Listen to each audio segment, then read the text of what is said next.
소셜밸류 커넥트 행사의 한국사회적기업진흥원 세션인 지역 중심 사회적 경제기업 판로 확대를 위한 세미나를 진행하도록 하겠습니다.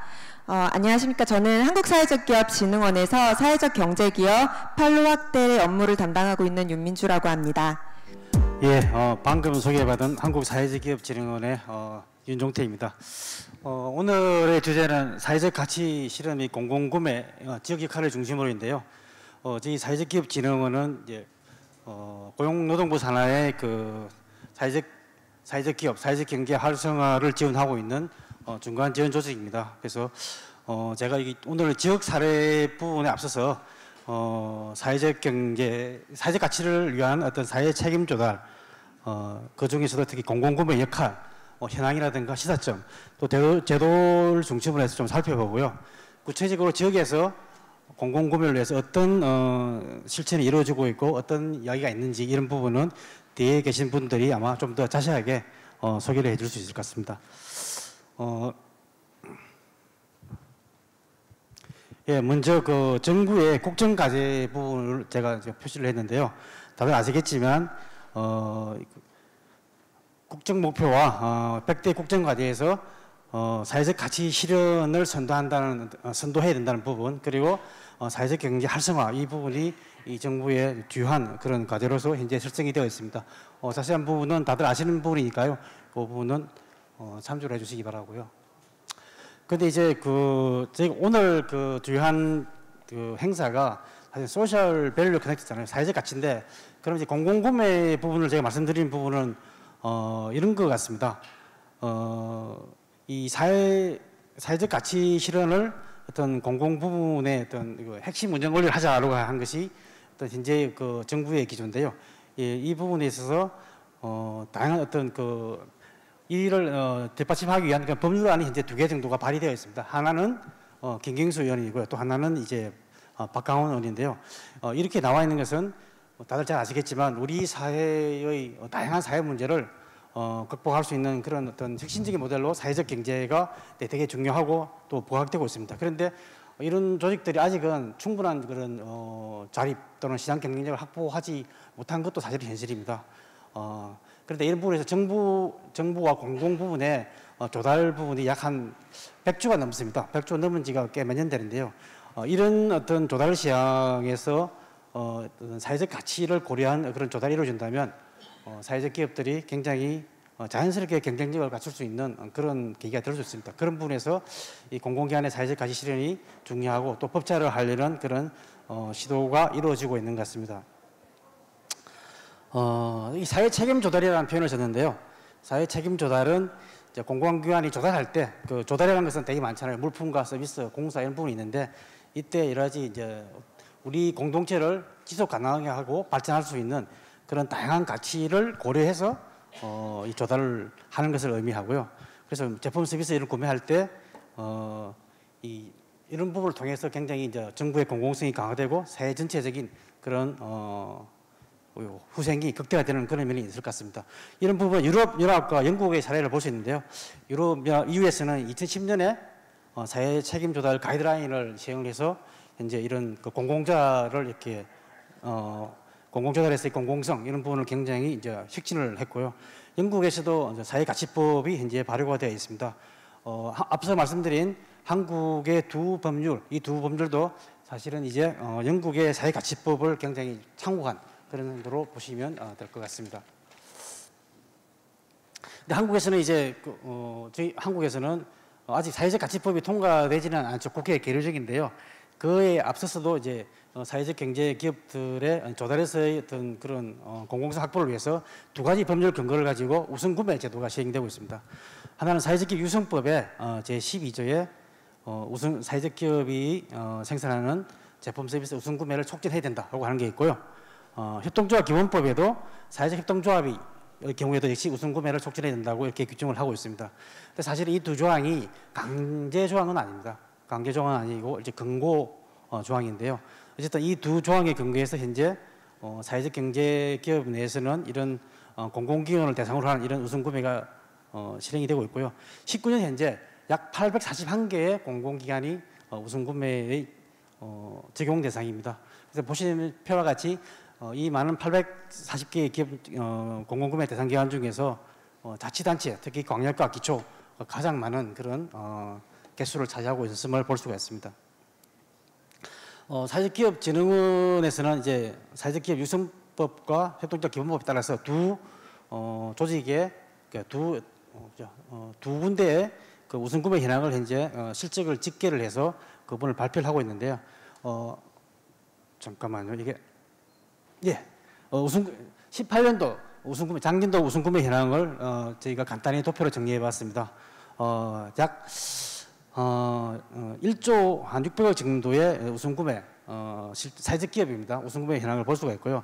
참고로 말씀드린 사회적 협동조합은 아직 연행이 짧고 해서 약 한 1,000억 정도의 우선구매 실적을 보이고 있습니다. 그 부분은 제가 일단 뺐는데요.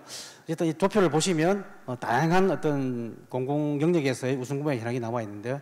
역시 그 지역에 있는 자치단체의 우선구매 실적이 가장 금액도 많고 비율도 5.83%로 가장 높은 것을 볼 수가 있습니다. 예. 다음 자료는 이제 지역별로 지방정부의 우선구매 실적을 이제 분포도를 이제 그린 건데요. 역시 이제 전체 한 1조 600억 중에서 3,600억 정도가 자치단체가 약 34%죠.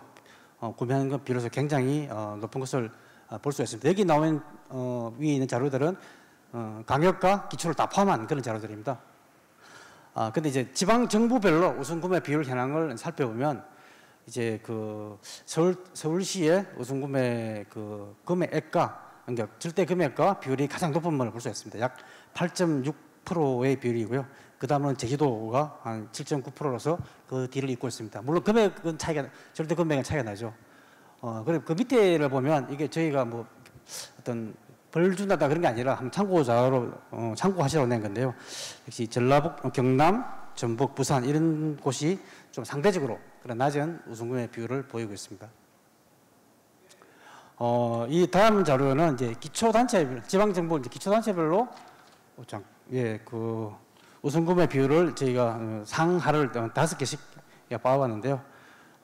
경기도 성남시가 이 우선구매 제도 저희가 실적을 집계한 이후로 가장 거의 1등을 놓친 적이 없는 것 같습니다. 한 60%의 비율로 성남시가 부동의 1위고요. 그 외에 화성이라든가 광주 이렇게 되어 있고 낮은 곳은 자료를 보시면 될 것 같습니다. 그래서 이런 현황들을 보이고 있다는 말씀을 드릴 수가 있고요. 진흥원에서는 실적뿐 아니라 금년 19년 같은 경우는 계획도 이렇게 집계를 하고 있습니다. 계획을 집계를 해보면 이제 올해 한 1조 조금 넘었는데요. 내년에는 약 한 1,000억 정도가 증가한 1조 1,600억 정도의 우선구매 계획을 보이고 있고 2.51%입니다. 현재 그 육성법에서는 약 3%의 사직기업 제품 우선구매를 권고를 하고 있고 권고를 하고 있는데 그 비율에 굉장히 갈수록 조금씩 가까워지고 있다. 이 말씀을 드릴 수 있을 것 같습니다. 제가 앞서서 사회적 가치법이 이제 그 국회에 계류 중이고 이 부분을 말씀드렸는데요. 다른 이 입법 동향을 간단히 말씀드리자면 이제 국가계획법상 공공조달에서의 어떤 사회 책임 조달, 사회적 가치를 위한 책임 조달 부분을 다양한 기준으로서 가치법 이전에라도 여러 가지 이제 제도를 마련하고 있는데요. 낙찰 기준에 사회적 가치를 반영할 것이 신설이 되어 있고요. 종합심사 낙찰제도 심사 기준에서도 사회적 책임 부분이 조정이 된 바가 있습니다. 그리고 이제 국가지자체의 사회적 경제 기업 제품 우선구매 촉진을 위해서 다양한 의무구매 제도가 도입되고 있고 특히 최근에는 취약계층을 30% 이상 고용한 사회적 경제 기업에 대해서는 5천만 원까지는 수익 계약을 할 수 있도록 작년 이후에 입법이 돼서 현재 진흥원에서는 약 매일 3, 4건 이상의 이런 신청을 받고 있음을 말씀을 드릴 수 있을 것 같습니다.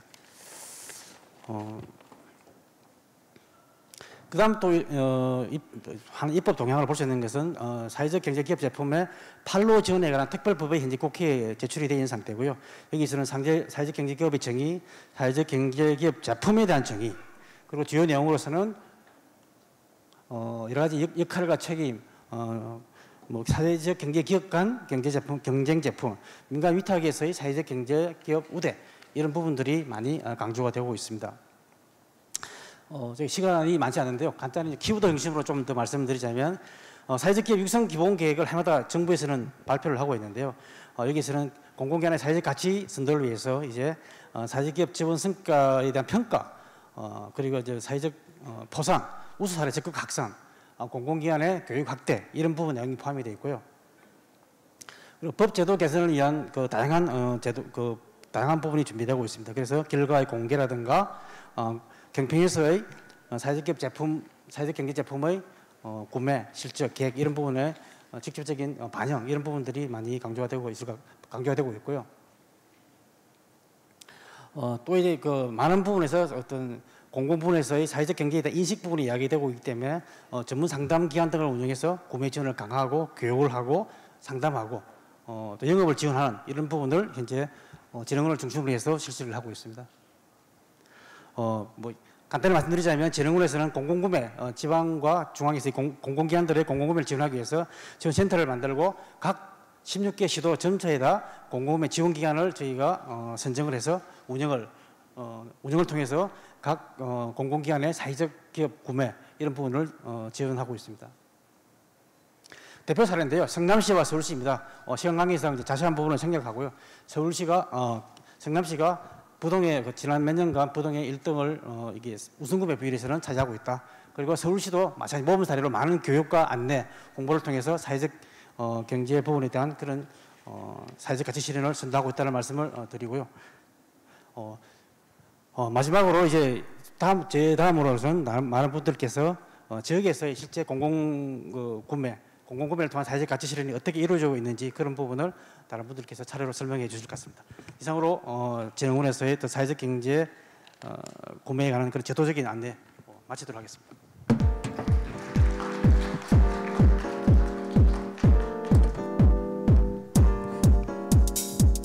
예, 이상 윤종필 본부장님의 기조 발언이었습니다. 사회적 경제 기업들의 판로 확대를 위해서는 정말 지방 정부와 그리고 당사자들의 상호 역할이 굉장히 중요할 것 같습니다. 그럼 이어서 사회적 기업인 함께 일하는 세상 이철종 대표님을 모시고 서울권역 사회적 경제 기업의 판로 현안을 듣겠습니다. 박수로 맞아주시기 바랍니다.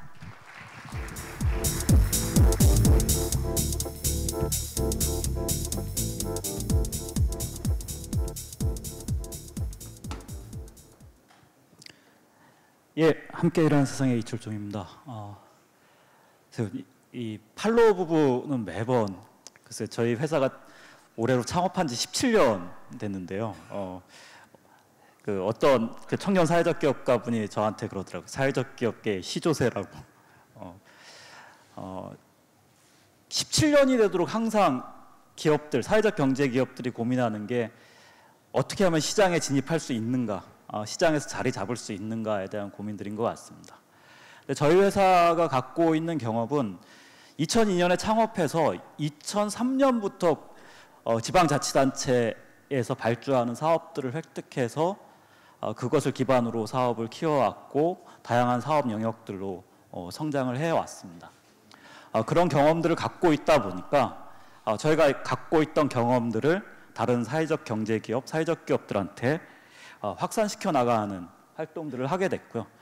그런 부분들이 일정 정도 서울시에서 그 서울시의 정책 목표하고 부합되면서 다양한 활동들을 할 수 있게 된 것 같습니다. 첫 번째로 저희가 하고 있는 그 서울시의 사회적 경제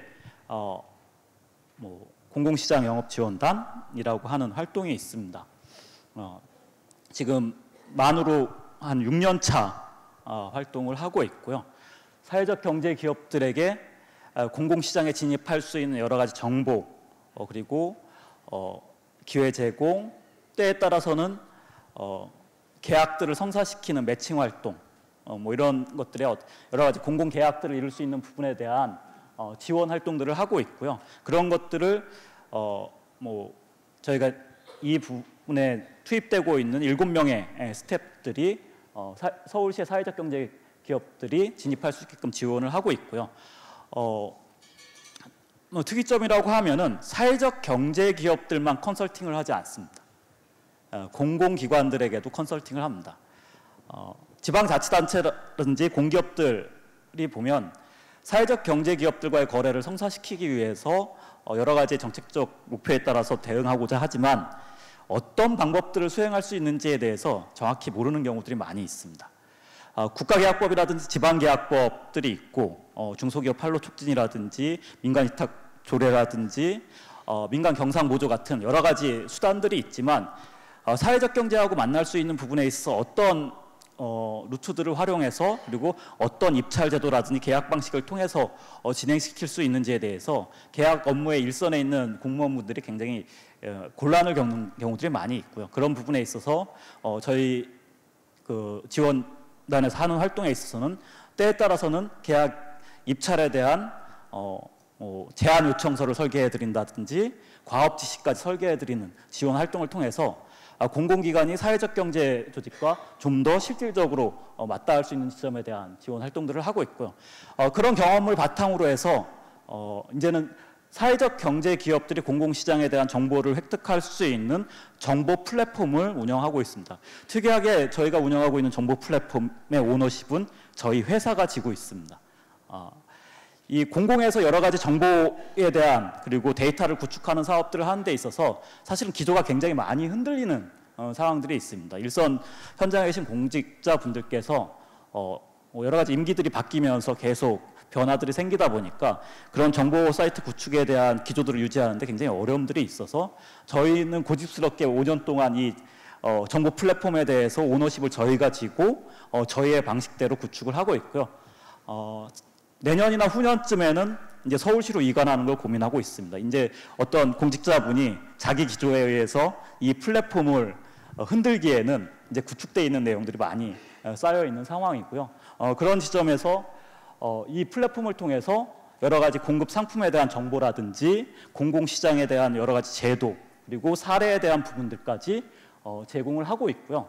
또한 공공시장에 있어서 사회적 경제기업들이 확인하고 싶은 지금 수도권에 있는 그 25개 자치구 그리고 경기도의 31개 시군의 예산 데이터들을 저희가 다 취합을 해서 이것을 하나의 일괄 데이터로 정리를 하고 해당 업종에 있는 사회적 경제기업들이 자기 종목에 있는 공공기관의 시장 정보들, 뭐 복사용지를 제조하는 뭐 중증장애인 시설 사회적 기업이라고 하면 복사용지 관련된 예산이 있는 서울과 경기권에 있는 모든 공공기관, 지자체의 예산 정보들을 확인할 수 있게끔 되어 있고요.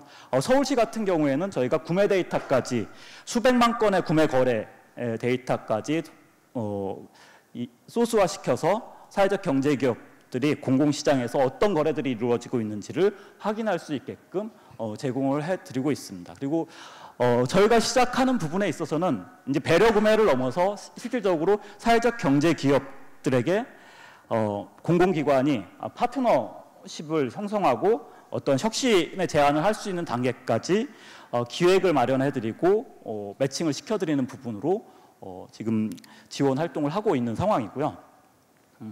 결국 이 공공구매 영역, 공공시장 영역에 있어서 공공기관과 사회적 경제기업 그리고 어떤 지역 중심의 거버넌스 조직들이 상호 유기적으로 정보 소통을 할 수 있게끔 하는 플랫폼의 역할을 해주는 것을 저희 기업이 하는 역할로 하고 있고 지금 서울시의 공공구매 지원단의 역할로서 꾸준히 진행을 하고 있습니다. 이 기능을 통해서 지금 서울시 안에서 누적 거래 매출은 한 400억 정도 사회적 경제기업에게 저희 지원 활동을 통해서 매칭된 성과를 갖고 있고요. 또 제도 개선이라든지 시장 발굴들을 통한 사회적 경제기업들의 공공시장 영역에서 저희 회사가 활동했던 활동 영역에서 창출시킨 시장 영역은 한 1,000억 대 정도까지 확대되어 있다고 좀 말씀드릴 수 있고요.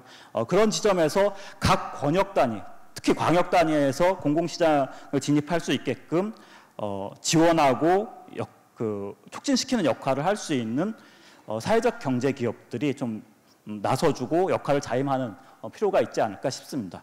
저희가 이런 공공시장에 대한 경험들을 바탕으로 해서 두 번째로 움직이고 있는 게 민간 판로를 어떻게 개척할 것인가입니다. 우연한 기회일 수 있고요. 어떻게 보면 필연으로 연계된 기회인데요. 저희가 운영하고 있는 서울시의 중소기업 정책매장이라는 것이 있습니다. 공교롭게 이 정책매장이 대형 그 마트인 농협 하나로마트 안에 200평의 매장을 갖고 있고 3년간 위탁 운영할 수 있는 위탁 공모가 나와 있던 것을 저희가 획득을 하게 됐고요. 그 안에 지금 현재 한 80여 개의 사회적 경제 기업들이 입점해서 앞으로 그 최장 3, 4년가량 지금 1.5년 정도 운영을 하고 있기 때문에 남아있는 기간이 한 3.5년 정도 남아 있습니다. 한 5년 정도간의 그 대형 유통 안에서의 상설 그 유통의 경험, 판매 경험들을 통해서 오프라인 유통 매장 안에서 그리고 오프라인 유통 채널 안에서 사회적 경제 기업들이 어떤 상설 채널을 갖고 경쟁력을 확인할 수 있는 기회들을 만들어 가 보는데 저희 나름의 방식으로 지금 실험하고 모색을 하고 있는 단계에 있다고 말씀드릴 수 있습니다. 그리고 이런 대형 유통에서의 경험들을 바탕으로 해서 다른 유통 채널들을 어떻게 확장시켜 나갈 것인지가 저희가 이제 이 민간 판로 영역에서 모색기에 있는 상황에서 좀 풀어가야 될 과제일 거라고 생각을 하고요. 단순히 어떤 그 지금 사회적 경제 민간 판로 부분에 있어서 보면 상설적이기보다는 굉장히 그 임시적으로 운영되는 그리고 그 단기간 운영되는 마켓 중심으로 진행이 되고 있습니다. 그런데 이런 상설 그 유통 구조 안에 어떻게 사회적 경제 기업들이 정착할 수 있는지 그리고 그 정착을 실현시키기 위해서는 사회적 경제 안에서 플랫폼을 구축하는 유통 플랫폼을 구축하는 전략보다는 지금 현실적으로 주요할 수 있는 전략은 그 유통 플랫폼에 사회적 경제를 연계해 줄 수 있는 벤더들이 얼마만큼 전문적으로 그리고 역량을 갖추고 형성하고 차권에 들어갈 수 있느냐가 중요한 시점 아닌가 저희는 보고 있습니다. 그런 부분에 있어서 저희 함께 일하는 세상이 지금 사회적 경제 기업을 위한 어떤 소셜 벤더로서 그리고 대형 유통을 상대할 수 있는 조직으로서 전문성과 역량 그리고 유통 능력을 갖추는데 지금 주력을 해 나가고 있는 상황이고요. 그런 부분에서 뭐 해결해야 될 과제들이 많이 있습니다. 지금의 뭐 유통 채널 안에서의 수수료 문제라든지 그리고 마케팅, 홍보 뭐 이런 부분에서 어떻게 구축할 것인지 그리고 사회적 경제 기업이 아직 그 상설 유통 안에서 자리 잡는데 여러 가지 부족한 부분들이 많이 있습니다. 저희가 80여 개의 기업을 하는 과정 속에서 몇 번 불미스러운 상황들이 있었습니다. 원산지 뭐 문제라든지 유통기한 문제라든지 이런 것들에 대해서 여전히 그 영세한 상태에 있는 사회적 경제 기업들이 제대로 대응이 안 되고 준비가 안 돼 있어서 그 부분에 대해서 문제들이 발생되는 상황들이 종종 나타나게 됩니다. 이런 과제들을 소셜밴더 역할을 하고 있는 그리고 사회적 경제를 대변해서 유통을 하고자 하는 조직들이 그런 부분에 대한 전문성을 바탕으로 사회적 경제 기업들이 좀 더 민간 판로 영역에서 좀 그 자리를 잡을 수 있게끔 뭐 진행시키는 것이 좀 필요할 거라고 보여지고요. 시간이 뭐 촉박한 과정 속에서 짧게 말씀을 드리다 보니까 좀 더 상세한 내용들을 이렇게 얘기 드리기에는 좀 한계가 있다고 보여집니다. 그렇지만 앞으로 그 민간 판로 영역 그리고 공공 판로 영역에서 지역을 중심으로 어떤 밴더 역할을 해주시는 사회적 경제 조직들이 나와줘야 된다고 생각하고요. 또한 유통 채널별 그 밴더 역할을 해줄 수 있는 사회적 경제 조직들이 나와주면서 시줄과 날줄의 역할을 해냄으로 인해서 지역에서 생산을 그리고 서비스를 공급하는 사회적 경제 기업들이 그런 소셜 밴더들의 시줄과 날줄을 타고 전체 유통 시장 안에 좀 진입할 수 있는 기회를 많이 만들어 갔으면 하는 바람입니다. 예, 감사합니다.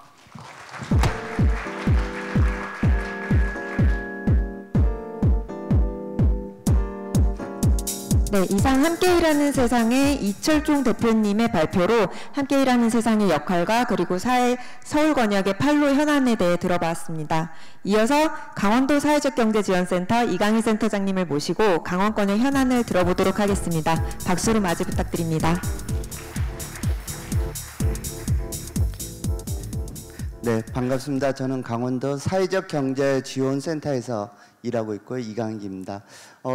제가 이야기할 건 주로 강원도 얘기인데 저희가 이 사회적 경제 기업들 판로 관련해서 이 판로를 개척하는 두 가지 모델을 얘기를 합니다. 하나는 일정 한 5억 이상의 매출 구조를 가지고 있고 공공시장에 이제 본격 진입하는 기업들을 지원하는 모델. 이건 제 다음에 소개할 대구 무한상사나 경북 종합상사 같은 모델인데요. 이건 이제 일정 정도 이제 성장 기업들을 지원하는 팔로 모델이고요. 제가 지금부터 소개할 모델은 그런 기업이 아니라 한 매출 5천에서 3억 사이에, 그것도 주로 농촌 지역에서 마을 단위의 작은 농식품 기업들의 유통 문제를, 팔로 문제를 해결하는 모델을 제가 소개하도록 하겠습니다. 그래서 앞으로 사회적 경제 기업의 이 팔로 개척 모델은 무한상사나 이런 종합상사 모델하고 저희 강원도와 같은 이 작지만 그런 작은 유통센터 모델, 이 두 가지 모델을 결합해야만 이제 지역에서 좀 완결이라고 표현하기는 어렵지만 제대로 된 팔로 모델이 나올 거다, 이렇게 생각을 하고 있습니다. 그래서 저희는 오늘 제가 이야기할 거는 농식품, 작은 마을 단위의 농식품 기업들의 팔로 문제를 해결하는 그런 과정들을 좀 소개를 하도록 하겠습니다. 사실은 이 기업들은 평균 매출이 한 1억 정도 됩니다. 정확히는 1억 2천 정도 되는 작은 기업들인데요. 왜 이런 기업들, 사실은 기업 구조도 거의 갖추지 못했습니다. 이런 마을 단위의 작은 기업을 왜 우리가 고민해야 되고 또 이들의 팔로 개척은 어떻게 해야 될까, 이 과정에서 나오는 많은 어려움도 있고요. 사실 저희가 처음 이분들하고 같이 일을 할 때는 상품이라고 얘기할 수가 없었습니다. 왜냐하면 이분들은 대체적으로 마을에서 생산한 농산물을 가지고 단순 가공하는, 그것도 유통의 통신 판매업이나 이런 기본 요건도 갖추지 못해서 유통에 나올 수도 없는 그런 상황에서 아름아름 마을에 체험하러 오시는 분들이나 이런 분들에게 아름아름, 또는 지인들에게 아름아름 판매하는 이런 기업들이 저희 대다수 기업들이었거든요. 그래서 이 기업들을 유통시장에, 그러니까 우리가 얘기하는 뭐 온라인이든 오프라인이든 이런 시장에 진출하는 일종의 테스트베드 정도 역할을 하는 것이 저희 초기 목표였습니다. 그런 이제 초기 단계의 고민들을 좀 말씀을 드리도록 하겠습니다. 저희가 왜 이런 짜잘한 기업, 사실은 아주 이런 짜잘한 기업에, 마을 단위의 작은 기업에 왜 주목을 해야 했냐면 강원도가 처한 현실입니다. 강원도는 지금 지방 소멸 위기라는 어려움에 있고요. 근데 이 지방 소멸을 막을 수 있는 마을 단위의 유일한 대안이 저희는 마을 기업, 사회적 기업이라고 판단을 했고, 이 기업들, 특히 이제 마을의 농식품을 기반으로 한 마을 단위 기업을 육성하는 것이 마을을 살리는 유일한 길이라고 생각을 하고 이 기업들을 키워가고 있습니다.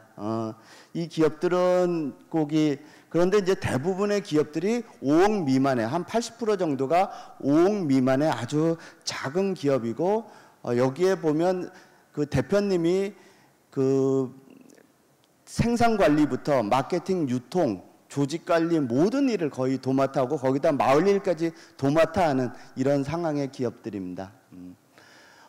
특히 이제 강원도 같은 경우는 물류 여건이 워낙 취약합니다. 도단이 그 땅덩어리는 되게 넓은 구조고 물류 비용이 엄청 많이 드는 구조고 택배비도 보통 이제 한 4,000원에서 6,000원 정도 되고, 이걸 또 이제 다 품목을 이렇게 묶음 배송하기는 하려면 품목마다 하나하나 배송비가 들어가다 보니까 실질적으로 유통이 안 나오는 구조였고, 상품 경쟁력도 아주 취약한 구조이고, 유통 채널에 진출할 수 있는 요건을 갖춘 기업이 거의 없는 이런 상황이었습니다.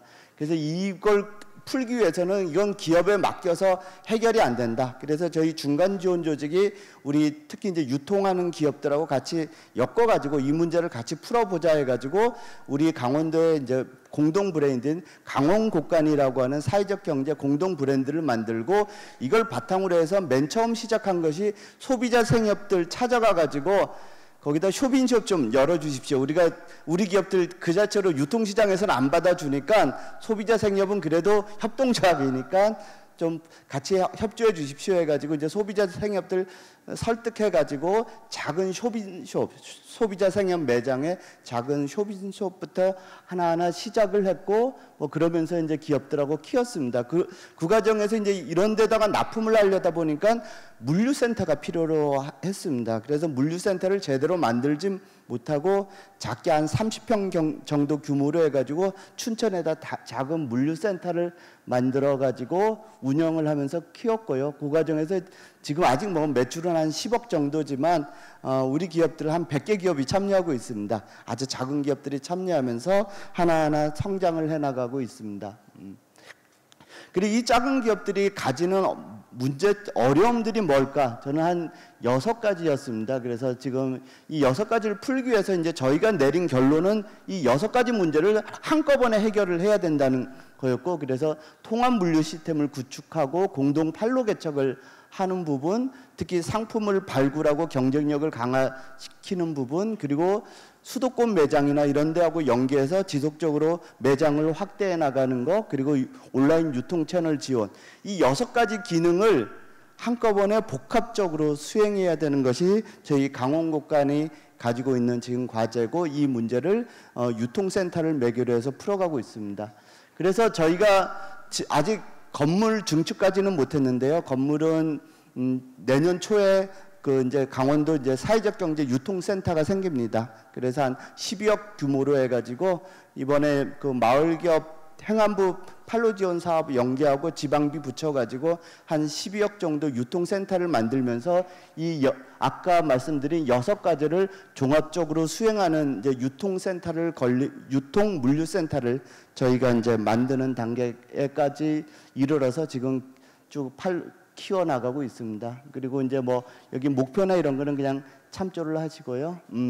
이걸 운영하기 위해서 이 운영 주체로 저희가 만든 것은 강원국간 협동조합입니다. 생산자들이 같이 모여가지고 이 공동의 판로 개척을 하자 해서 아직 지금 현재 한 100개 기업 정도가 참여하고 있는데 현재 협동조합에 들어와 있는 기업은 한 20개 정도가 들어와 있고요. 이제 올해 말까지 해가지고 이 기업들이 다 같이 들어오고, 그리고 이제 여타 기업들을 같이 하면서 한 150개 정도의 기업들이 참여하는 구조로 지금 만들어가고 있습니다.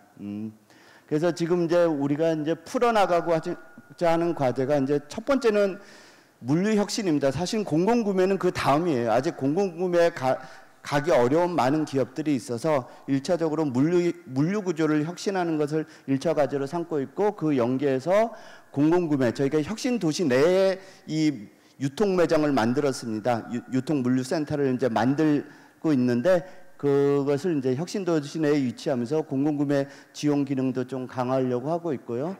나아가서 이제 온라인 대응 역량 강화나 그리고 로컬푸드 직매장과 연계한 다양한 이제 판로 개척 등을 지금 추진하고 있습니다. 1분 정도 남았네요.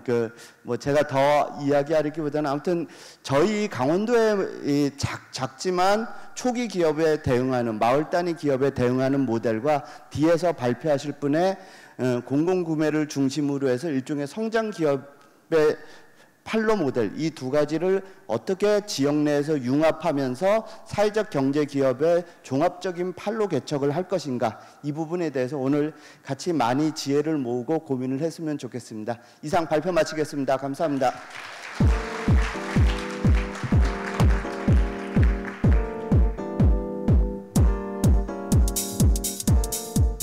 네, 강원도 사회적경제지원센터의 이강익 센터장님을 모시고 강원권역이 고민하고 있는 판로 이슈들을 들어보았습니다. 이어서 무한상사 사회적협동조합 이명락 이사장님을 모시고 대구권역의 사회적경제기업 판로 현안을 들어보도록 하겠습니다. 네, 반갑습니다. 방금 소개받은 무한상사 사회적협동조합에서 살림 살고 있는 대표 이명락입니다. 대구에서 잘하고 있다, 지역에서 잘하고 있는 사례를 소개해 주신 것 같은데요. 사실상 내용은 고생한 이야기들이 많이 있다 보니까 서울 지역까지 그 소문이 좀 난 것 같습니다. 앞서서 본부장님이 말씀하신 내용과 지역별 센터에서 역할하신 부분들이 사회적 경제인들이 가야 될 길들을 미리 잘 만들어 주셔서 지역에서 무한상사라는 조직이 다시 그 길을 밟고 지나갈 수 있는, 먼저 그 선각자 역할을 하셨던 분들이 그 길을 많이 만들어 주셨기 때문에 이런 역할을 할 수 있는 것 같습니다. 무한상사는 MBC가 대구에 만든 건 아니고요. 지역에 있는 당사자 조직과 대구시를 비롯한 관이 협력을 해서 이런 조직을 설립하게 되었습니다. 내용상으로는 대구시 사회적 경제 종합 유통 채널이라는 이름으로 현장을 다니고 있고, 작년에 열심히 현장을 다니다 보니까 사회적 기업 진흥원에서 지역별, 권역별 역할을 감당하라고 지역별 유통형 지원 기관으로 선정을 해주셨습니다. 간단하게 조직 설립했는 내용들을 소개를 드리자면요. 서울과 제주를 제외하고는 전국 광역 단위로 무한상사를 한 번씩 다 방문해 주셨습니다. 대구가 굉장히 좀 빡빡한 도시로 외부적으로는 보이지만 민과 관이 협력을 해서 거버넌스를 잘 구축한 것으로는 굉장히 좀 잘 알려진 내용이기도 합니다. 저는 생각에 예술과 기술의 교차점에서 인간의 창의성이 극대화된다고 하는데, 민과 관이 협력을 해서 굉장히 창의적인 산물을 무한상사라는 형태로 만들어내지 않았을까, 네, 그렇게 생각을 합니다. 사실상 내용은 당사자들의 필요를 관이 적극적으로 협력하고 지지해서 상호 간의 신뢰를 기반한 공정거래를 진행할 수 있는 형태의 조직 설립을 한 내용입니다. 무한상사는 사회적 협동조합이라는 비영리 법인으로 설립을 했고요. 모두에서 본부장님이 설명하셨던 중소기업의 판로 지원에 관한 법률에 따라서 공공구매를 해야 되는 기관들은 총 841개의 기관입니다. 이 기관에 직접적으로 진입할 수 있도록 고용노동부의 인증사회적 기업으로 저희들은 다 준비를 마쳤습니다. 현재 무한상사 안에는 52개의 예비사회적 기업, 인증사회적 기업, 마을기업, 협동조합, 사회적 협동조합이 참여하고 있어서 명실공히 사회적 경제 종합유통 채널이라는 이름으로 현장을 대응하고 있습니다. 네, 공공 영역의 문턱을 넘어서려고 하면 이런 공신력과 대표성이 굉장히 중요합니다. 그래서 저희들이 현장을 다닐 때 사회적 기업 진흥원에서 관련된 내용을 증명해 주는 그런 공문들이 나오고요. 대구시에서도 적극적으로 설립과 운영을 하고 있는 기관이라는 것을 확인을 시켜줍니다. 사실상 핵심적인 내용은 이 내용입니다. 공공기관은 사회적 경제기업들을 잘 모르고 사회적 경제기업들은 공공시장을 잘 모릅니다.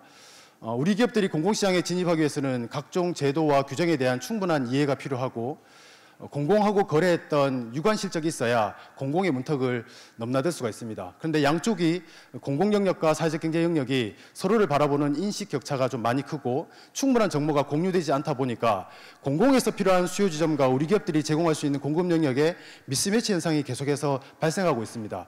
그 중간 지점을 잘 매개해서 우리 기업들이 공공시장에 좀 더 손쉽게 진입할 수 있도록 판로 개척을 감당하도록 이 조직은 설립되었습니다. 혹시 이 자리에 SK 의사결정을 할 수 있는 관계자분이 계신다면 비슷한 이유로 설명드릴 수 있을 것 같습니다. 규모가 큰 아주 멤버드급의 대기업들이 사회적 경제기업과 어떤 파트너십을 맺으려고 한다고 하면 그 해당 기업이 제대로 된 업체인가, 그 기업이 생산한 제품과 서비스를 어떻게 검증할 수 있는가, 이 고민들을 쉽게 풀어내기는 되게 어려운 것 같습니다. 예를 들어서 공공 영역에 대기업들을 내용을 좀 치환을 한다면 우리 기업을 필요로 할 때 무한상사가 충분하게 매개적 역할을 할 수 있다, 이렇게 이해하시면 좋을 것 같습니다. 갈수록 사회가 힘들어지는 것 같습니다. 인간의 통치 원리는 사실은 힘과 경제가 중심부로 향하게 되는데요. 사회적 경제를 어떻게 설명하는 것이 가장 효과적일까를 생각해 봤을 때 힘과 경제가 주변부로 흘러가도록 만드는 제도적인 해법이 사회적 경제가 아닌가 생각을 합니다. 여성 기업과 장애인 기업은 시장 경쟁 질서에서 대등하게 경쟁하는 것이 어렵기 때문에 개별 법률에 따라서 우선적으로 의무적으로 구매하도록 법으로 규정을 해두었습니다. 사회적 경제 기업은 이익잉여금의 3분의 2 이상을 지역 목적을 위해서 돈을 써야 합니다. 사회적 협동조합은 이익잉여금의 100분의 40 이상을 지역 목적을 위해서 반드시 써야 합니다. 이 내용이 계속해서 회자되고 있는 사회 책임 조달과 가장 결을 같이 하고 있지 않은가, 그런 차원에서 우리 기업들과 협력하는 것이 사회 공공 영역과 또 굉장히 좀 우량한 기업들이 협력하는 데 있어서는 가장 적절한 내용이 아닌가, 그런 생각을 합니다. 네, 지금 법안이 올라와 있지만 이 법은 2014년 이후에 계속 계류되었다가 회기가 종료되어서 파기되었던 것이 최근에 다시 개정 법률안이 올라간 그 내용입니다. 네, 어떤 기업이 사회적 기업인가 하는 내용인데요. 지역 내에서 가장 내용을 제대로 담고 있는 명징하게 사회적 기업을 설명할 수 있는 기업들을 대구 지역 내에서 계속해서 발굴하고 있습니다. 단적으로 설명드리자면 이 자리에 계신지 모르겠지만 청각 장애인을 고용을 할 때 기업 대표는 굉장히 용기 있는 선택을 해야 됩니다. 근데 이 청각장애인을 고용을 해서 해당 사업을 운영을 했을 때 청각장애인의 그 현장의 만족도가 굉장히 높아서 청각장애인이 또 청각장애인을 데리고 오고 또 청각장애인이 또다시 청각장애인을 데리고 와서 현재 대구 지역에는 이 청각장애인을 상시 13명 이상을 고용하고 있는 사회적 기업이 있습니다. 그러면 사회적 기업이 청각장애인만 고용을 하면은 문제가 다 해결될까요? 이 청각장애인이 현장에서 잘 일을 하기 위해서는 주변인들의 도움이 필요하고 이 사람들이 잘 일할 수 있는 기반 조성이 필요합니다. 결국은 매출의 상당 부분을 이 사람들이 일할 수 있는 기반을 조성하기 위해서 자산을 매입해야 되는데 그 자산은 결국은 부채로 돌아오게 됩니다. 결국은 사회적 기업이 건강하게 돌아간다고 하면 매출 신장이 현장에서 일하고 있는 노동질이 낮다고 평가받는 취약계층들을 적극적으로 흡수하는 그 선택, 이 사람들이 안정적으로 일할 수 있는 기반을 만드는 형태로 비용이 투입되는 그런 선순환 모델을 만들어내는 것이 아닌가 해서 저는 지역 내에서도 이런 기업들을 계속해서 확인하고 찾는 작업을 하고 있습니다. 네, 대구 지역의 인구에 비해서 그렇게 많지는 않은데요. 여전히 전국 단위로 점진적인 상승세를 보이고 있다. 사회적 경제 기업의 숫자는 계속해서 늘어나고 있다는 내용을 담고 있습니다. 저는 사회적 기업가를 늘 만납니다.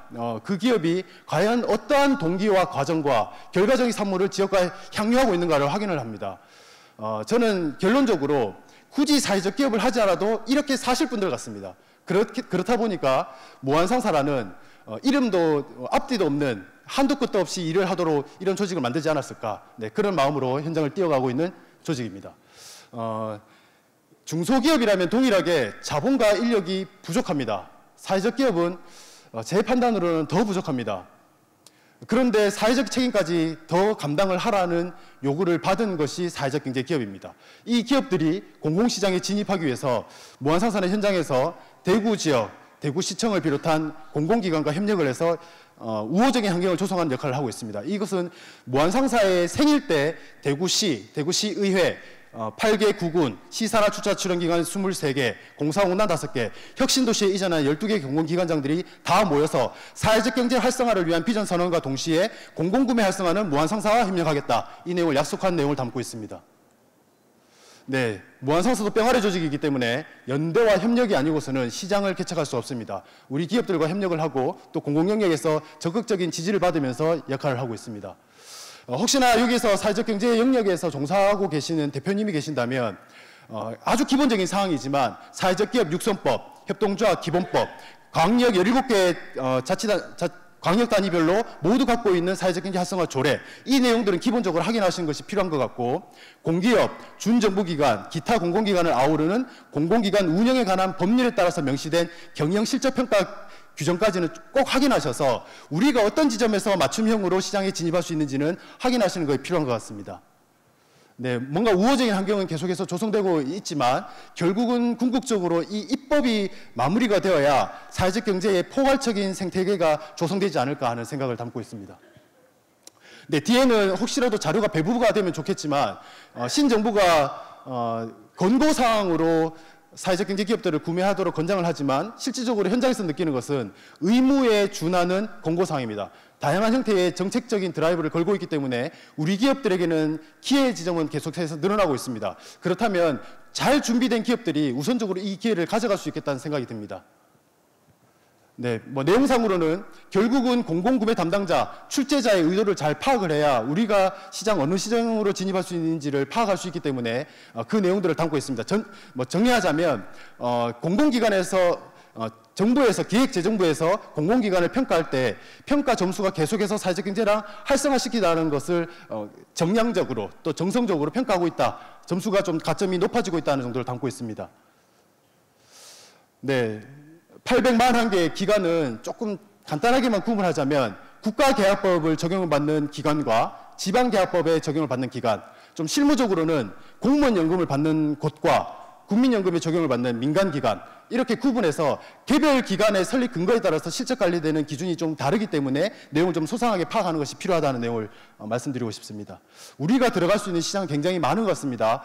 중소벤처기업부에서 전체 조달시장 규모를 123조 4천억 원으로 추산을 합니다. 작년 기준으로 중소기업은 94조 원의 시장을 형성했습니다. 우리 기업들은 작년에 1조 600억 원에 달하는 시장에 참여를 했습니다. 전체 비율상으로는 1%가 되지 않지만 우리가 앞으로 진입할 수 있는 시장 규모는 훨씬 많이 열려 있다는 것을 좀 참조하셨으면 좋겠습니다.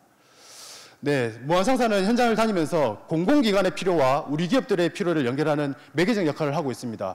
기관은 편리할 것이고 법정 의무 구매를 해결할 수 있는 그런 역할을 하고 있습니다.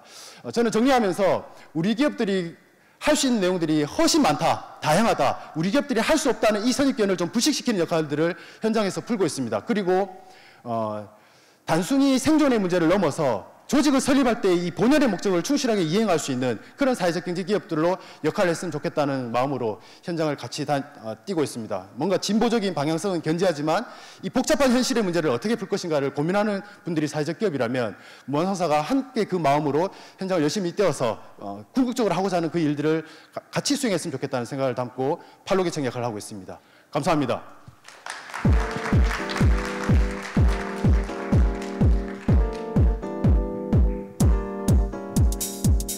예, 이상 무한상사 사회적 협동조합의 이명락 이사장님의 발표를 끝으로 서울과 강원 그리고 대구의 사회적 경제기업들의 판로 확대를 위한 고민과 노력에 대해 짧게나마 들어보았습니다.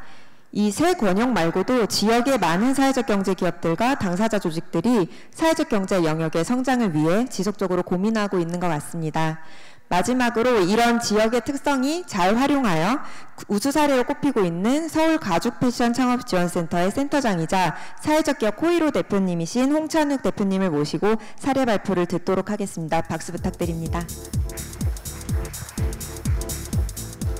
안녕하십니까. 전 강동구에 있는 사회적 기업 코이로 대표 홍찬욱이라고 합니다. 사실 저희는 사례 발표로 왔는데요. 앞에 강연하셨던 분들이 플랫폼에 관한 얘기들을 해주셨습니다. 근데 저희는 그 플랫폼에서 팔 수 있는 제품인데요. 제품을 어떻게 만들어지고 또 조금은 안 맞을 수도 있는데 저희 제품은 일반 시장을 생각합니다. 사고 싶은 제품에 관한 이야기들을 갖다가 해드릴 것 같은데요. 강동구는 2016년부터 사회적 경제 특구라는 사업을 하게 됩니다. 서울시 사업인데요. 사회적 경제 특구는 지역에 있는 인프라, 그다음에 또는 물산 이런 걸 통해서 지속 가능한 사회적 경제 생태 구축 갖다가 첫 번째 미션으로 하고, 강동구 같은 경우는 가죽 패션을 잡게 됩니다. 강동구에는 1980년대부터 한 1000개 이상의 가죽 패션 제조업체들이 존재를 했었고, 그런 인프라 위에서 청년이 중심이 되는 사회적 경제 제조 생태계 구축을 목표로 저희가 2017년, 18년, 현재 2019년 3년을 사회적 경제 특구를 진행하게 되는데요. 올해가 마지막 연차인데 그 내용에 대해서 사례를 말씀드리고자 합니다. 저희는 강동구 사회적 경제 특구 밑에 랜드라고 보이실 겁니다. 로컬, 레더, 그리고라는 가치를 해서 지역 내 공동 브랜드를 만들었고요. 사회적 경제 특구를 간단하게 방금 전에 설명드렸던 것처럼 넘어가도록 하겠습니다. 내용들이 많은데 시간이 짧다 보니까 저희가 열심히 했다는 것들이었는데 굳이 설명드리지 않을 것 같고요. 저희가 처음에 시작했던 건 2017년도에 스마트 앵커를 조성하게 됩니다. 스마트 앵커 조성에서 사업비가 그렇게 크지는 않았습니다. 첫 해 1억 정도의 사업비가 들어오게 되는데요. 하드웨어 구축 공간을 할 때 좀 유의미한 것들은 뭐였냐면, 사업비가 적다 보니까 지역에 있는 민간 청년 조직들, 사회적 경제 조직들이 보증금, 그다음에 장비가 제조는 좀 많습니다. 비용들이 5억 정도를 갖다 출자를 해서 저런 사회적 경제 특구에서 랜드라는 플랫폼을 갖다가, 스마트 앵커 플랫폼을 갖다가 만들게 됩니다. 2017년도였고요. 이제 하드웨어가 구축되니까 그 안에서 같이 움직일 소프트웨어들이 필요해지게 됩니다. 그래서 저희는 수많은 방법을 사실 2014년부터 택해 왔었는데요. 방법은 교육이었다고 생각을 합니다. 많은 분들이 지자체에서 마찬가지지만 교육, 무역론도 얘기하시는 분들도 많이 있긴 하지만 저희가 택했던 방식은 가죽공예 수업들 굉장히 많습니다. 서울에서는 굉장히 많은 수업들이 돌아가고 있는데 패션에 맞춰서, 그다음에 패션이라는 어떤 제조 생태계 속에서 확장성을 갖다가 교육 모델로 잡아서 2016년, 17년, 18년 고용노동부 사업 같이 교육을 통해서 업체들을 성장하게 됩니다. 협동조합, 사회적 기업들이 현재까지 5개 정도가 육성된 상황이고요. 그 업체들을 통해서 저희는 디자인도 좀 보시면 어떨까요? 사회적 기업 제품들이긴 한데 저희는 자랑을 할 수 있을지도 모르겠습니다. 시장에서 그래도 팔 준비는 된 제품 정도는 된다고 생각합니다. 저희가 늘 시장에서 만났던 것들은 사회적 경제 제조 제품이, 사회적 경제 제품들이 청년들이 저희가 한 4년간 계속 당했던 일들이었습니다. 저희가 택했던 건 그래서 해외쇼를 목표로 잡았었습니다. 해외 쇼를 갔다가 참여를 통해서 심사를 받는 과정을 통해서 지자체라든지 외부 홍보할 때 저희는 이탈리아에서 초청을 받았습니다. 홍콩에서 초청을 받았습니다. 이런 식으로 대응을 하면서 디자인들을 갖다 육성해 갔는데요. 자체 외부 디자인이 아니라 저희 센터 랜드라는 플랫폼을 통해서 디자인들이 육성이 되고 이 제품을 통해서 판로들을 구축해 나갑니다. 첫 번째 판로는 2018년도에 해외 이탈리아라든지 상해, 홍콩 사례 속에서 판매를 갖다가 이어가게 됩니다. 그리고 저희가 늘 듣는 질문입니다. 너희가 무슨 사회적 경제냐? 일반 업체랑 무슨 차이가 있냐는 질문들을 많이 듣게 됩니다. 그래서 저희는 언제나 말할 수 있는 것들은 한 번 더 보여드리겠습니다. 만든 제품들이 시니어분들하고 자활이라든지 취약계층들하고 같이 생산을 합니다. 단순히 하청이라든지 작은 분야가 아니라 2, 3년간의 교육들이 같이 이루어지고요. 공정을 같이 참여하면서 제품 브랜드로 시켜서 공동으로 판매를 갖다 진행하고 있습니다. 강동구, 제주, 경기 자활 통해서 같이 네트워크를 통해서 제품들을 생산하고 있고요. 제품을 한 번만 더 봐주시면 좋을 것 같습니다. 상품 경쟁력이 있는지 없는지 한번 봐주시면 좋을 것 같고요. 그래서 시니어라든지 자활분들하고 같이 공정에 참여하면서 공동으로 생산하는 게 저희 소셜 임팩트, 저희의 사회적 가치라고 주변에 말하고 있습니다. 제조 자체가 사회적 경제를 담고 있다고 생각합니다. 연대하거나 협동하지 않으면 절대 생산할 수가 없습니다. 그런데 기존까지는 상하청 구조로 나눠서 있었죠. 공유도 되지 않았고요. 어느 정도의 판매가 되는지도 서로 공유가 되지 않았습니다. 그래서 신뢰관계도 쌓이지 않았고 서로 다툼들이 많아 왔는데요. 저희는 다 공유를 합니다. 얼마에 팔 것이고 어느 정도의 가격을 팔 것이고 만들 것이고 그래서 너희들은 어떻게 이것들이 계약 형태로 들어가게 되고 사실 제조에서는 여기 계신 분들은 다 계약서들을 아마 사용하실 것 같은데 제조 현장에서 계약서는 거의 없습니다. 구두계약이라든지 누구도 책임자들이 많이 일어나기 때문에 많은 문제들이 있었는데 그런 부분에서 조금씩 바꿔가고 있다고 생각합니다. 저희는 말씀드리고 싶었던 것 중에 하나가 윤리적인 것도 좋고요. 착한 것도 좋습니다. 사회적 경제 제품들 지금 전 10년간 그런 것들을 많이 봐왔다고 생각하거든요. 늘 만들던 제품, 늘 만들던 시장에다가 착한 마케팅으로 팔아오셨습니다. 저희가 반대로 제안했던 거는 그건 당연한 거고요. 거기에 생산성도 필요한 것이고 퀄리티도 필요하다고 제안을 하고 있습니다. 지역에 제안하는 것들이 아니 사고 싶지 않은 제품을 갖다가 사달라고 조른다는 건 말이 안 된다고 생각을 하고 가능하면 공공구매 시장이든 일반 시장에서 기본적으로 팔 수 있는 준비는 끝낸 상태에서 제안하는 게 맞다고 저희는 생각을 하고 있고요. 그런 부분에서 저희들의 사업들은 진행되고 있다고 생각합니다. 물론 퀄리티는 이태리에서 이걸 들었습니다. 아 정말 메이드 인 코리아 제품 같다. 너무 깔끔하다. 왜 안 나왔냐.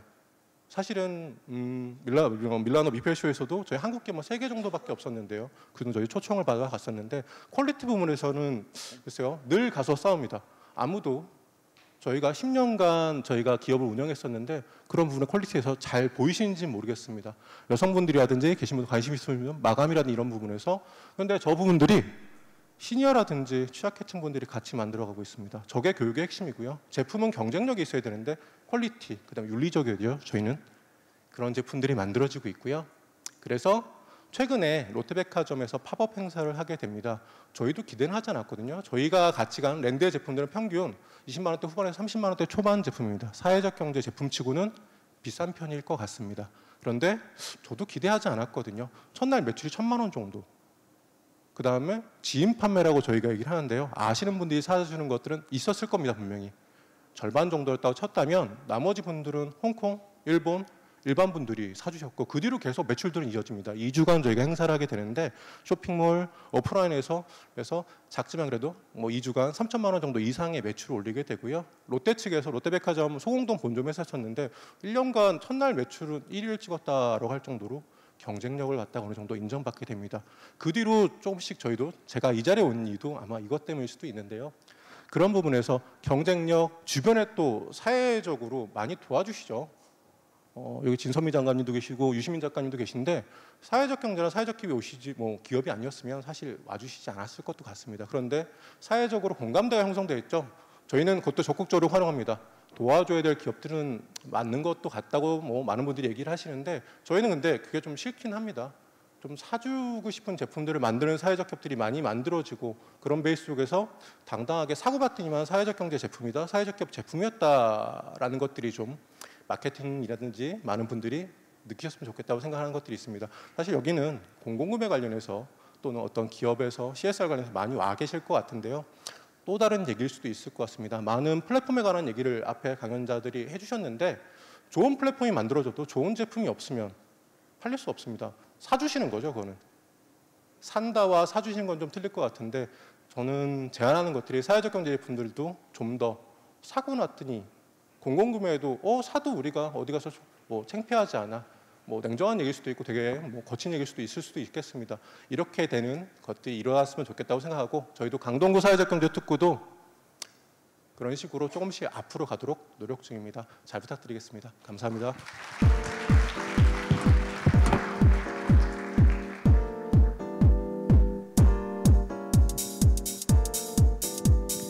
네, 이상 마지막 연사이신 코이로 홍찬욱 대표님의 발표를 들었습니다. 발표를 해주신 연사님들에게 다시 한번 큰 박수 부탁드립니다. 일단 발표를 해주신 5분을 대상으로 질의 시간을 좀 가지려고 하는데요. 질문사항이 있으신 분께서는 손을 들어주시면 마이크를 전달해 드리도록 하겠습니다. 저는 면생리대 에코백 앞치마들을 생산하는 목화송이 협동조합이라고 합니다. 이철종 대표님한테 질문이 있는데요. 그러니까 공공구매 시장에 대한 박람회도 열어주시고 설명회도 열어주시고 또 세나비라는 그런 홈페이지도 만들어주셔서 굉장히 감사드리는데 저희가 아쉬운 거는 공공구매 시장에 팔 수 있는 거는 정해져 있다는 겁니다. 거의 복사지, 컴퓨터, 뭐 마스크랄지 그런 것들의 매출이 아무리 공공팔로 시장이 늘어난다 해도 팔 수 있는 제품만 있다면 저희같이 생활용품을 한다거나 아니면 공공구매 시장에 도전하는 기업들은 참 교육을 받고 박람회 2번이나 참여했는데 좌절감이 들거든요. 그래서 저희들도 납품할 수 있는 기회를 어떤 공공구매 시장에 열어주실 수는 없는지 그건 저희가 고민해야 되는지 그걸 질문드리고 싶습니다. 예, 뭐 공공시장 관련해서 사실은 그 타겟팅이 잘 안 되는 부분에 대한 말씀들이 많이 있으시고요. 특히 그 사회적 경제기업 그리고 특히 마을 생산을 하고 계시는 사회적 경제기업들이 뭐 주로 이제 경단 여성분들이 많이 하시다 보니까 패션 소품이라든지 뭐 디자인 제품이라든지 이런 거 중심으로 생산하시는 경우들이 많이 계신데요. 사실 공공은 기호품을 소비하기보단 필수재들을 소비하는 데 집중되어 있는 소비 시장입니다. 그렇다 보니까 그런 소비 시장 자체가 굉장히 규격화되어 있고 그리고 그 배분 기능을 굉장히 강조하게 되어 있습니다. 그래서 공급자들이 그런 부분에 대해서 일정 정도 내 제품에 맞춰서 시장이 소비해 줄 것을 요구하기보다는 그 시장의 스펙에 맞춰서 상품을 개발하고 공급하는 것들이 일정 정도의 공공시장에 대한 진입 전략이라고 볼 수 있을 것 같고요. 지금 말씀 주신 것 같이 사실 그 목화송이가 저희 그 창동 매장에도 입점해 계신 상황이신데 민간 판로 시장에서는 그 저희 매장 안에서도 월 매출 몇백씩 판매가 이루어지지만 공공시장의 안에서는 판로가 나오기 굉장히 어려우신데 저는 기존 제품들을 좀 고수하시기보다는 특히 이제 여러 가지 복지 용구들이 요구되어지는 지점들이 있습니다. 그리고 거기에 지역의 여성분들이 제조할 수 있는 부분에 있어서 좀 복지 용구 부분에서 상품들을 좀 개발해 보신다든지 그리고 그런 부분에 있어서 지자체들이 복지 용구들을 어떻게 활용할 수 있는지 뭐 일례로 올해 그 미세먼지가 심각해지면서 오히려 마스크들을 뭐 청소를 하고 계신 환경미화원분들이 공공에서 좀 활용하는 정도로 생각하시지만 이게 완전히 복지 소비재 용품으로 바뀌어 버렸거든. 지자체들이 그 노인분들이라든지 장애인분들 그리고 교육 현장에 있는 그 아동 청소년들을 위한 복지 용구화 시키고 있기 때문에 마스크에 대한 공공의 소비가 굉장히 높아지는 형태로 시장이 변화하고 있거든요. 이런 식으로 실질적으로 공공시장에서 요구되어지고 있는 그 종목들을 좀 우리 종목에서 추가해서 진행시켜 보는 방식의 생산을 전략, 전술들을 좀 구사하시면 접근 전략이 나오실 텐데 기존 제품들을 소비해 줄 수 있는 것에 대한 요구로 접근이 되어지면 공공에서 자신들의 수요 스펙들을 좀 조절하기에는 좀 한계가 있기 때문에 그런 지점에서의 어떤 접근 전술들이 좀 필요하시지 않을까 그렇게 생각이 듭니다. 예, 다음 질문 마이크 부탁드립니다. 네, 안녕하세요. 저는 도봉구 마을사회적경제지원센터 박지호라고 합니다. 네, 우선 오늘 연설해 주신 분들 말씀 잘 들었고요. 대부분 이제 제품 관련돼서 팔로우 개척을 이렇게 연설을 하셨는데 사실 사회적 경제 기업 같은 경우는 물품보다 서비스 영역이 훨씬 더 많은 걸로 알고 있습니다. 그래서 서비스 같은 거는 어떤 팔로우를 확대를 할 때 어떤 식으로 하면 좋을지 오늘 설명하신 분들 중에 아무 분이나 좀 설명을 부탁드리겠습니다. 감사합니다. 네, 용역 부분이 사실은 제가 현장에서 대응한 경험으로는 규격화되어 있지 않기 때문에 연계하는 것이 사실 더 힘들었던 것 같습니다. 오히려 일반 규격화된 물품을 연계 거래하는 것이 훨씬 좀 더 수월하기도 하고 그러다 보니까 좀 축적된 데이터가 더 많이 쌓였는데요. 저는 오히려 역으로 저희가 지금 대구 지역에서는 한국가수공사 같은 아주 큰 공공기관이 있는데요. 이런 기관들이랑은 계속해서 거래가 활성화되면서 신뢰가 좀 쌓이다 보니까 방금 질문하신 분의 말씀처럼 다양한 용역 사업들을 우리가 수행할 수 있음을 계속해서 역으로 제한을 할 수 있는 그 정도 관계까지 조금 형성이 되었습니다. 근데 구조 자체가 공공영역과 우리 기업들 간의 거래 구조가 공공은 철저하게 자기주도적인 선택을 하더라고요. 내부적인 의사 프로세스가 다 공유가 잘 안 됩니다. 뭐 그럴 것 같습니다. 그럼에도 불구하고 어느 정도 신뢰가 조금 쌓이게 되면 우리가 할 수 있는 다양한 사회 공헌과 또 제품과 서비스의 좋은 질을 갖고 있는 내용들, 이런 내용들을 문건으로 제안서 형태로 계속해서 역으로 제안하는 작업까지 할 수 있게 되었습니다. 지역의 이런 공공기관들하고의 접촉점을 저희 상사 입장에서는 계속 다변화시키면서 방금 질문하시는 지점에서 우리 용역을 수행할 수 있는 서비스를 제공할 수 있는 업체들의 내용들을 계속해서 수합을 해서 제공하는 역할을 하고 있습니다. 네, 질문이 충분한지는 잘 모르겠지만 공공하고의 거래를 한번 열어나가는 과정이 상당히 많은 공을 들여야 되더라는 것이 현장에서 느낀 경험입니다. 네. 예, 앞에 계신 분 마이크 전달 부탁드립니다. 안녕하세요. 저희는 울산에서 온 예비 사회적 기업이고 여성 기업이면서 벤처 기업입니다. 지금 저희는 중소기업 관련해서 또 기업 마당을 자주 들어가 보고 그다음에 한국 사회적기업진흥원의 이제 사이트도 저희가 자주 들어가 보는 거거든요. 팔로우 개척을 위해서, 공공구매를 위해서 이제 다양한 나라에서 정책들을 많이 보는 편이긴 한데 지금 사회적 기업이랑 정부 정책이랑은 약간 반대 기류로 가는 느낌이 좀 많이 들어서 아까 이철종 대표님이 얘기하신 대로 이렇게 목가송이 대표님이 조금 마스크나 이런 거를 개발하면 어떻겠냐 했는데 전체적인 기업들이 그 국가에서 얘기하는 거는 에로티나 4차 산업 이런 쪽을 자꾸 이제 육성하자 이런 쪽인데 저희가 생각하는 예비 사회적 기업이나 저희가 사회적 기업들은 그 취약계층을 위해서 일자리를 만들어야 되기 때문에 단순화되고 쉬운 일자리 그리고 누구나 좀 할 수 있는 일자리를 만들어야 되거든요. 그런 분들은 4차 산업이나 에로티나 이런 게 되게 어려워요. 벤처 받기는 했는데 이 공공시장을 들어가는 게 되게 어렵더라고요. 그 되게 쉬운 예를 들어 특허를 받아서 그 특허를 가지고 공공시장을 들어가려고 해도 그 국가가 원하는 그런 특허 제품들은 거의 산업용이니까 저희가 아무리 가지고 있는 능력으로도 공공시장을 들어가는 게 되게 많이 어렵더라고요. 근데 그 중간점을 찾아주는 게 어떻게 보면 지식인들이나 중간 관계자들, 기관 관계자들인데 그런 거에 대한 대안이 있는지 그게 조금 궁금합니다. 5분 다 대답해 주셔도 됩니다.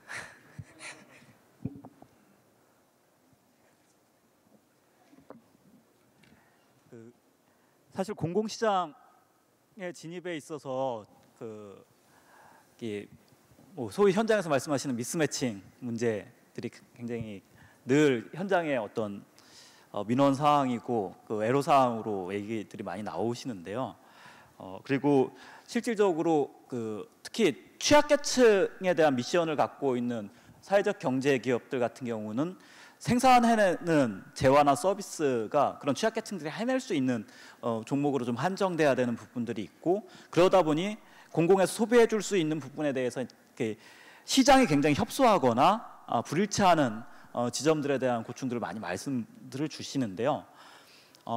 그럴수록 실은 시장에 대한 분석이 더 필요합니다. 내가 갖고 있는 제품이나 서비스에 대한 정보만 갖고 거기에 부합되는 시장이 있는지를 찾으시는 경우들이 있는데, 좀 전에 목화송이 대표님께도 말씀드렸던 지점하고 좀 연동이 될 거라고 보여지는데요.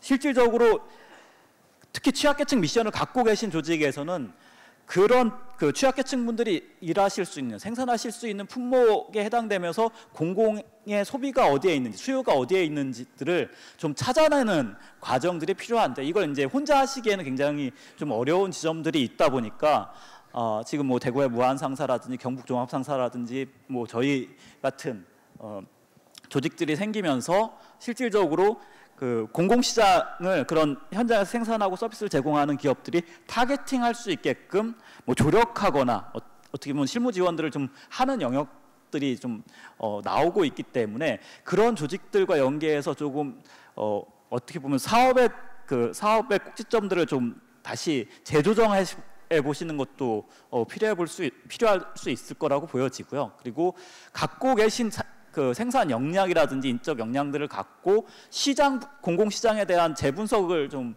해보시는 것도 필요하다고 보여집니다.